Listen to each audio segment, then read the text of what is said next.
ഇടതും വലതും ഒരുപോലെ ജനങ്ങളെ പറ്റിക്കുകയാണെന്നുള്ള ഒരു ബോധ്യത്തിലേക്ക് കടപ്പുറത്തുള്ള വ്യക്തികൾ വന്നിരിക്കും. കഴിയുമ്പോൾ ഇതിനൊരു പ്രതിവിധി ഉണ്ടാകുമെന്ന പ്രത്യാശ ഞങ്ങൾക്കുണ്ടായിരുന്നു. ആദ്യം സർവകക്ഷി യോഗം നീട്ടിക്കൊണ്ടുപോയി. പക്ഷെ അത് വീണ്ടും ഇലക്ഷൻ കഴിയുന്ന ദിവസം 22-ാം തീയതി വച്ചിരുന്നു. പക്ഷേ ഇലക്ഷന് ശേഷം വന്ന വാർത്ത ഇതൊരു ജോയിന്റ് ഒരു കമ്മീഷനെ വെച്ചിട്ട് ഇതിന് ഒരു പ്രതിവിധി കാണാം എന്നുള്ളതാണ്. എന്തിനാണ് ഈ കമ്മീഷൻ എന്താണ് അവർ ഞങ്ങളോട് പറഞ്ഞത്? ഇതിന് ഒരു പ്രതിവിധി വഖഫിന്റെ നിയമത്തിൽ പെട്ടതല്ല ഈ ഭൂമി എന്ന് നിയമപരമായിട്ട് തന്നെ സ്ഥാപിക്കുകയാണ്. കമ്മീഷൻ വെച്ചിട്ട് പറയുന്നത് ഇവിടെ നിന്ന് ആരും ഒഴിഞ്ഞു പോകേണ്ടി വരികയില്ല. ആ ഒരു വാക്യം തന്നെ വളരെ വ്യക്തമാക്കുന്നുണ്ട്. ഈ സ്ഥലം വഖഫിൻ്റെതാണെന്ന് ഇവർ പറയാതെ പറയുകയാണ്.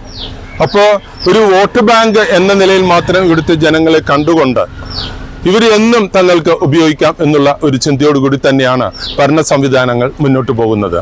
ഇടതും വലതും ഒരുപോലെ ജനങ്ങളെ പറ്റിക്കുകയാണെന്നുള്ള ഒരു ബോധ്യത്തിലേക്ക് കടപ്പുറത്തുള്ള വ്യക്തികൾ വന്നിരിക്കുകയാണ്. ഇത് മുനമ്പംകാരുടെ മാത്രം പ്രശ്നമല്ല. കേരളത്തിലെ 33,000 ഏക്കർ സ്ഥലങ്ങളിൽ ജീവിക്കുന്ന എല്ലാ മനുഷ്യർക്കും വേണ്ടിയിട്ടുള്ള ഒരു സമരമാണ് ഞങ്ങൾ ഇപ്പോൾ ഇവിടെ നടത്തുന്നത്. ഞങ്ങൾ പിന്നോട്ടില്ല. ഞങ്ങളുടെ ഇനി ഏക പ്രതീക്ഷ കേന്ദ്ര സർക്കാരിലേക്കാണ്. ഈ പാർലമെന്റ് സമ്മേളനത്തിൽ ഇതിനൊരു പരിഹാരമുണ്ടാകുമെന്ന് ഞങ്ങൾ പ്രത്യാശിക്കുകയാണ്. അതുവരെ ഞങ്ങൾ നിരന്തരം തീക്ഷ്ണമായി ഞങ്ങളുടെ സമരമുറ കൂടുതൽ ശക്തമാക്കിക്കൊണ്ട് മുന്നോട്ട് പോവുക തന്നെ ചെയ്യും.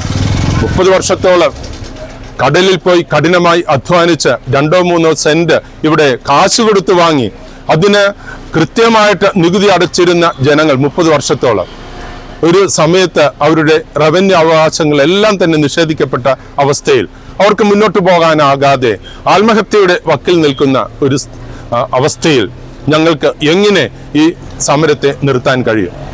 ഞങ്ങൾ മുന്നോട്ട് പോകും കരുത്തോടുകൂടി ജനങ്ങളോടൊപ്പം.